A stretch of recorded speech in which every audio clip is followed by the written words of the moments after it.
की कहलिए? मामू जी आप दादाजी बनने वाले हैं। दादा? हाँ मामू जी। दादा तो पहले ही से बना। दूसरा पोता का दादाजी बनने वाले हैं। अच्छा दोसर के? हाँ मामू। चाहे बाबा कारू हो, चाहे बाबा भोलेनाथ, ये तो बहुत सुंदर खुशखबरी हमरा सुना दिलिए मामू जी। हाँ अब बताइए मामू जी, स्वामीनाथ तो जंगल चले गए शिकार खेलने के लिए। अच्छा कितने रोज में आएंगे नहीं आएंगे इसका कोई गारंटी नहीं है। इस बीच में मुझे कुछ हो गया तो मेरी देख रेख कौन करेगा मामू जी? मैं अपने दिल की बात किसको कहूँगी मामू जी? हम अहाँ के टेंशन लेके जरूरी नहीं है, एक रत्ती नहीं है, कोनो टेंशन लेके जरूरी, बुझलिए? हम छिए सब बात हम क्या लेंगे। अहाँ जाओ जाओ पछिया भाई से, अहाँ जाओ अंदर जाओ पहले। ठीक है मामू जी मैं जा रही हूँ। हाँ जल्दी निकलो। बाप रे बाप, फिर दिन पर हमरा खुशी आयल है। पूर्वा पछिया में कौन ठीक से की हेते नहीं जाओ जाओ। बाप रे बाप, अब तो हम अब हमरा सुन के छे पहले कुछ और आप कुछ और भेलिए, लेकिन बात एक छे। बात एगो बड़का आय में छे, राज छिपल। भाईजी अगर कहें जो हमरा छोटकी दुल्हन के कोख से कहें जो बेटा पैदा ला लेते, वो एगो भारी प्रॉब्लम ई भाई रात जे हमें ते परिश्रम के लिए वो हमारे सब मिट्टी में मिल जेते। रुदल सिंह तो नहीं है, उसका देखभाल करने में हम रहेंगे और ई मैसेज हम बड़ी पुतों को जना देते। अगर शायद कहीं बेटा हो गया तो जैसे बीज में से जन्मेशन निकलता है, डिभी निकलता है गेहूं का, हेना का जड़ में पकड़बा उखाड़ कर फेंक देबे सिर सही, बुझलो? रुदल सिंह के खानदान के नाम में मैं नामो निशान मिटा करके रहूंगा, एक भी उसका पौंकी नहीं छोड़ूंगा। नए बांस रहता है, नए बांसुरी बाज। अब हम बड़ी पुतों को मैसेज जनाता हूं और देखते हैं कि कैसे बेटा पैदा कर लेती है, वो भी हम देखेंगे। पुतहू यसूनी यऊता नहीं ना बाली है, है खबरिया है दुल्हे हाय ये महल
आनंद रहिए दुल्हन, आनंद रहिए मामू जी। हाँ बहुत चंचल नजर आ रहा है। आज तो बुझियो हम एकदम खुशी से पागल बनल छिए।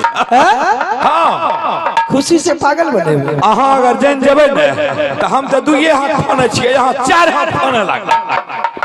कौन सी ऐसी खुशखबरी आपके दिल में जगी है? अहाँ के कुछ मालूम नहीं? बाप रे बाप, छोटकी दुल्हन जे छै, ओकरा बच्चा है बलाए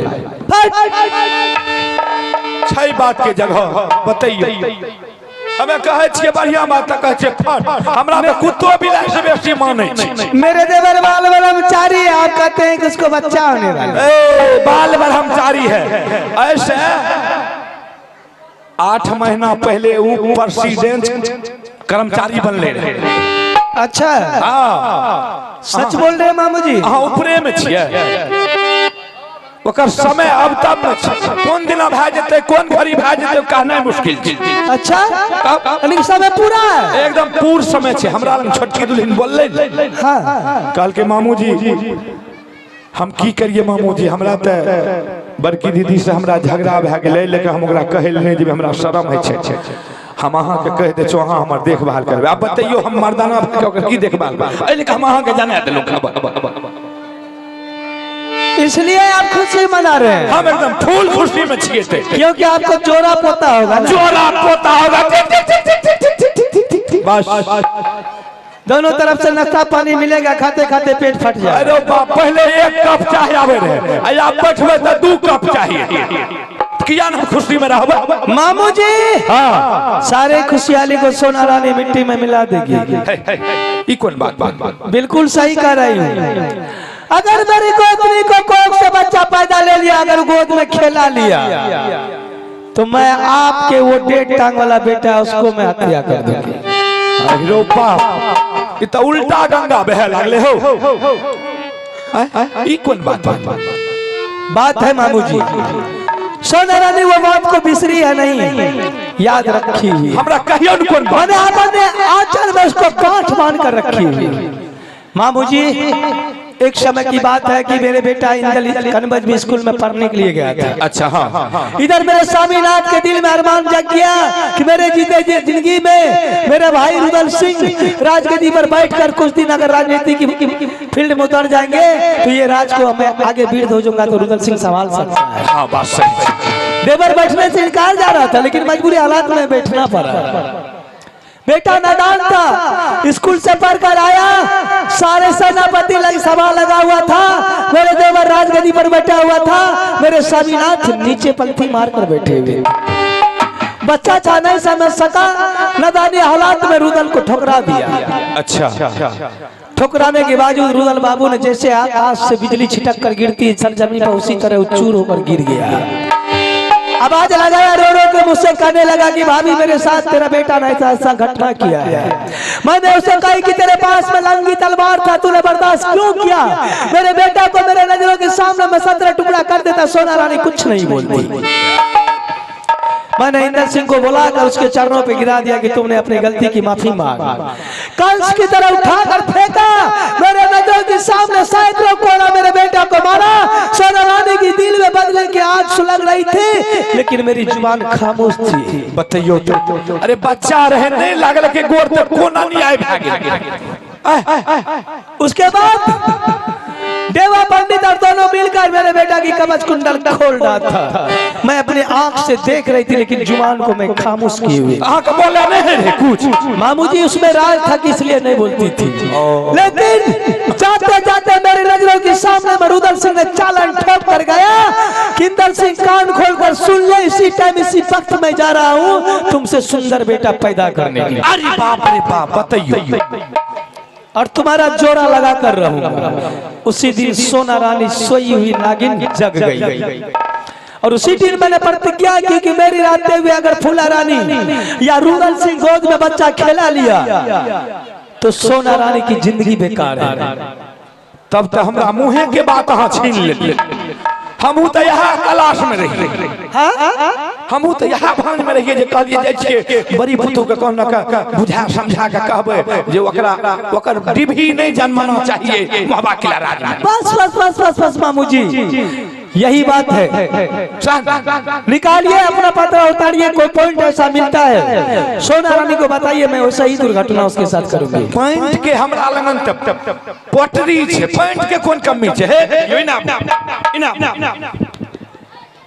छोटकी दुल्हन के पूर्ण समय कखन भए जेतै कोन घड़ी भए जेतै कहना मुश्किल छे। हम अहाँ के तरीका बता दे छो, पॉइंट बता दे छे। जब छोटी पुतहू के बच्चा के दर्द चालू है बुझलिए, हाँ। ओकरा आंख में 7 का पट्टी बन दे चबस बुझलिए, ताकि अपना आंख से देख नहीं सके। ठीक। और अपना उतरबरिया घर में जो जबरा वाला कोठी है, बड़का कोठी भुरिया कोठी, भुरिया कोठी, ओय में ओकरा मुंह के ढुका अंदर कर दे, अंदर कर दे। चाहे ना बच्चा पैदा है, अगर कहे जो बेटी भागले हाँ। तो वकरा बड़ा प्रेम से यहाँ पोष ले। अच्छा, और वकर पालन पोषण बियाह शादी जितने भी खर्चा छे वकर हम देबे टका। क्यों? आखिर तो वो भी बच्चा है ना, बच्चा छे न, लड़की ने है, बेटा नहीं है, वकरा कहे बियाह शादी के आज में चल। अच्छा, वो पर घर चली जाएगी, पर घर चली जाएगी। सही वकरा में जितने खैन खर्चा लगते ने हाँ। वो हमरा तरफ से रहते। और अहाँ के जे छे एकक जोर साड़ी दे। आगे पॉइंट बताइए। हाँ, अगला पॉइंट देखियो। शायद कहे जो बेटा पैदा ले लिया, हाँ, तो वकरा यहाँ सीधा कपड़ा में लपटब, डायरेक्ट लाके जंगल में कोना खाद खंडर में फेंक देबे। बाघ सिंह हरिन कुत्ता बिलाई जे खा जाएगा, उसको खा जेते, बुझलिए? सबूत गायब।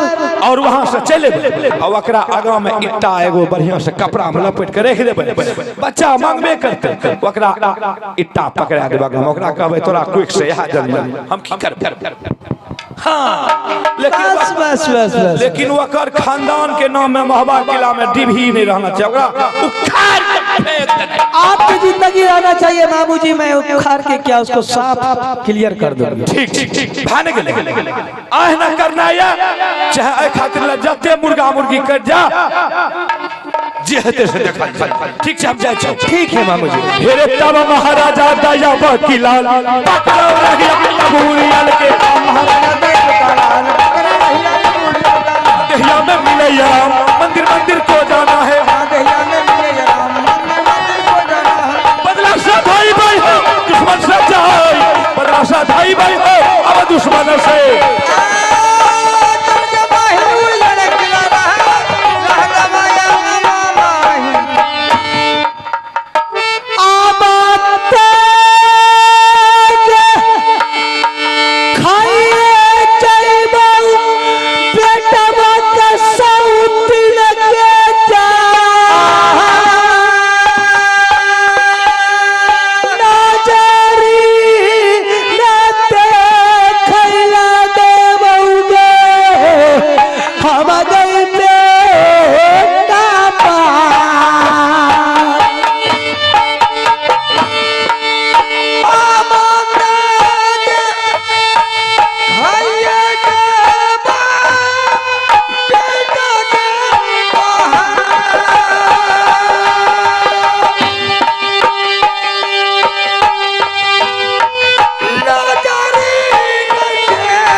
कितने साल के बाद आज में तो इतनी खुशखबरी सुनाई है। हाँ परमात्मा आज तुझे सच दिल से देखा ये तुम्हारी आंचल खुलने वाली है। ये सब परमात्मा की लीला है भाई। ठीक है मैं इसी टाइम डगरी को बुलाती हूँ, तू घबरा मत। मैं इस तरह से तुम्हारी सोरी साजूगी कि शायद तुझे पता नहीं चलेगा दर्द के बारे में। ठीक है बहन, जितना जल्द हो मंगा दी डगरी।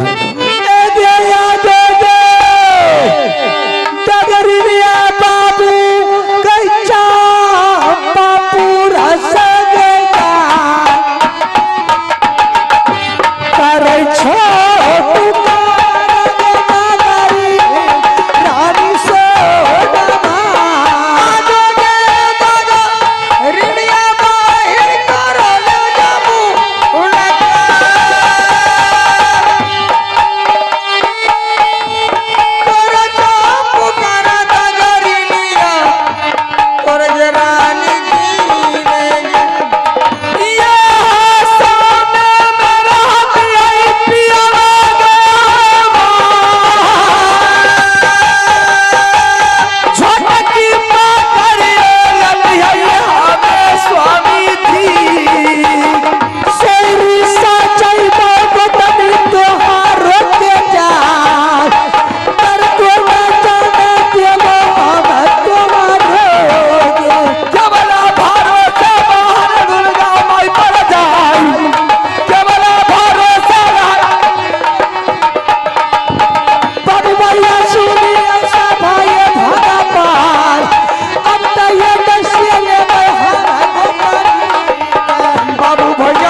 दिया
सामान लेंगे लली के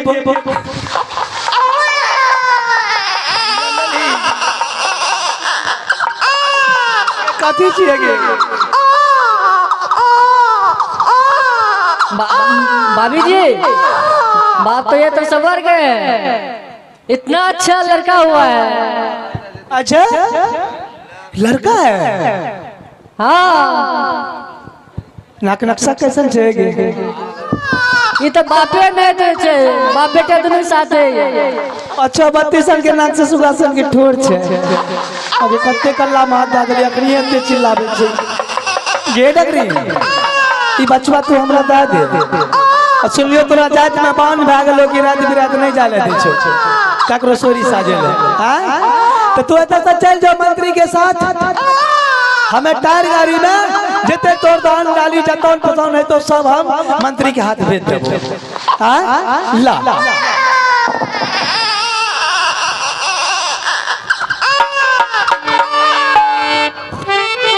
हिन्ना माये सोना माये हर जइया अब जानल के भागै छैयौना हाना मारे सोना मारे हर जइया अब जानल के भागैया ना हिन्ना मारे तारा छड़िया धरती ऊपर या समान कना हाना मारे तारा छोड़ धरती ऊपर आसमान आयना बिदना ये पीछे पीछे में सोनमा रथुरई में जाई छैयवा बिदना रे पीछे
बेरे सूरतिया देखा दे बहन के हमार या तमा चुराइए के जाइते रानी फूला बात गोदिया खेलई है के गोतरी बेटवा कैया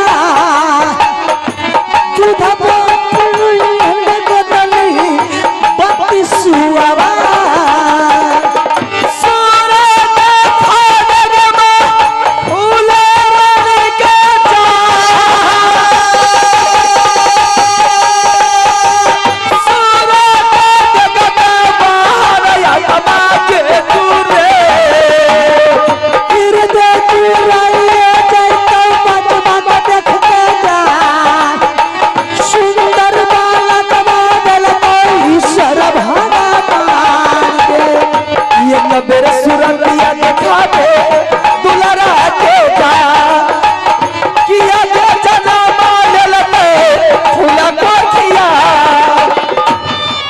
बच्चे को देखेगी तुम नजर से मेरी आत्मा व्याकुल है देखने के लिए। हर माँ की आत्मा व्याकुल बच्चा के बगैर रहता है, लेकिन इस टाइम मैं तुझे दिखाऊंगी नहीं।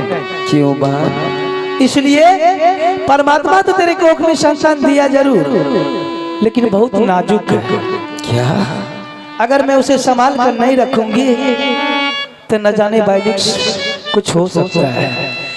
ठंडी की टाइम है, बच्चे को मैंने नाजुक देखी, मैंने बच्चे को सेपरेट से रख दी हूँ ताकि बच्चे की बदन में गर्माहट आ जाए तो उसके बाद तुम्हारी गोद में दे दूंगी।